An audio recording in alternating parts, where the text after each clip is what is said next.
తెలుగు రాష్ట్రాల్లో ప్రస్తుతం వరి చిరుపొట్ట దశ నుండి వెన్ను చేసే దశ వరకు చేరుకుంది. అయితే ప్రస్తుత వాతావరణ పరిస్థితుల కారణంగా వరికి వివిధ రకాల చీడపీడలు ఆశించినట్లు శాస్త్రవేత్తలు గుర్తించారు. ముఖ్యంగా అగ్గి తెగులు, కాండం తొలుచు పురుగు, దోమపోటు, మానిపండు తెగుళ్లు ఎక్కువగా ఆశించి నష్టం కలుగజేస్తున్నాయి. వీటిని రైతులు సకాలంలో గుర్తించి నివారణ చర్యలు చేపట్టకపోతే దిగుబడులు తగ్గే ప్రమాదం ఉంది. వీటి నివారణకు రైతులు చేపట్టాల్సిన సమగ్ర సస్యరక్షణ చర్యల గురించి తెలియజేస్తున్నారు ఉండి కృషి విజ్ఞాన కేంద్రం శాస్త్రవేత్త రాజేష్.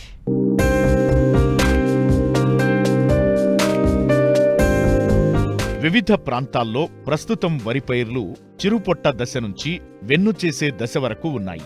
అయితే ప్రతికూల వాతావరణ పరిస్థితుల కారణంగా వివిధ రకాల చీడపీడలు ఆశించడానికి అనుకూల పరిస్థితులు ఏర్పడ్డాయి. ఇప్పటికే చాలా చోట్ల అగ్గి తెగులు, కాండం తొలుచు పురుగులు, అక్కడక్కడా దోమపోటు, మానిపండు ఆశించినట్లు శాస్త్రవేత్తలు గుర్తించారు. అధికంగా ఎరువులు వాడటం వల్ల కూడా అగ్గి తెగులు ఆశిస్తుంది. ఈ తెగుళ్ల వల్ల ఆకులపై నూలుకండె ఆకారపు మచ్చలు ఏర్పడతాయి. ఉధృతి ఎక్కువైతే మచ్చలు ఒకదానితో ఒకటి కలిసిపోయి పైరు కాలిపోయినట్లు కనిపిస్తుంది. కంకి దశలో వెన్నులో మెడవిరిగి తాలుగింజలు ఏర్పడతాయి. దీనివల్ల దిగుబడులకు తీవ్ర నష్టం వాటిల్లుతుంది. ఈ చీడపీడల నివారణకు రైతులు ఎలాంటి యాజమాన్య పద్ధతులను చేపట్టాలో తెలియజేస్తున్నారు ఉండి కృషి విజ్ఞాన కేంద్రం శాస్త్రవేత్త రాజేష్. ప్రస్తుతం వరి పైరు చిరుపట్ట దశ నుంచి ఎన్ను దశ వరకు ఉందండి. ఈ చిరుపట్ట దశలో మనం మామూలుగా సిఫార్సు చేస్తున్నది ఏంటంటే ఎరువులు మూడో భాగంగా వేసేటువంటి ఎరువుల్లో భాగంగా మనం నత్రజని, పొటాష్ ఎరువులను తప్పనిసరిగా వేసుకోవాలి. ఎకరానికి 20 కేజీలు పొటాష్, నత్రజని మూడో భాగంగా వేసేది ఏదైతే ఉందో అది ఒక బస్తాను ఎంత మిగిలి ఉంటే అంత ఇది కంపల్సరిగా చిరుపట్ట దశలో ఉన్నప్పుడు వేసేసుకోవాలి.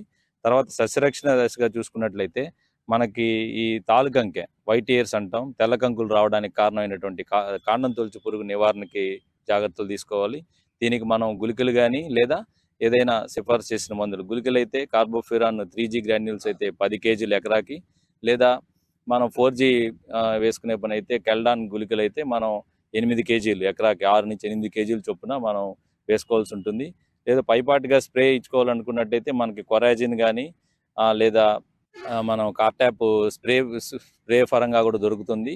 ఇవేవైనా కూడా మనం స్ప్రే చేసుకుని దీన్ని నివారించుకోవచ్చు. కాండం తొలుచు పురుగు ఈ దశలో మనం స్ప్రే చేసినట్లయితే మనకి ఎన్ను తయారవుతున్న సమయంలో అది చేసేటువంటి నష్టాన్ని మనం చాలా వరకు నివారించుకోవచ్చు. నెక్స్ట్ మనం మరి ముఖ్యంగా తెలుసుకోవాల్సింది వచ్చేసి ఇప్పుడు ప్రస్తుతానికి ఎక్కువగా ఉదయం పూట మంచు పడుతుంది. మరి మధ్యాహ్నం ఈ టైంలో చూసుకున్నట్లయితే ఎండ తీవ్రత ఎక్కువగా ఉండి మనకి వాతావరణంలో తేమ శాతం అధికంగా ఉండడం వల్ల అగ్గి తెగులు రావడానికి ఎక్కువ ఆస్కారం ఉంది.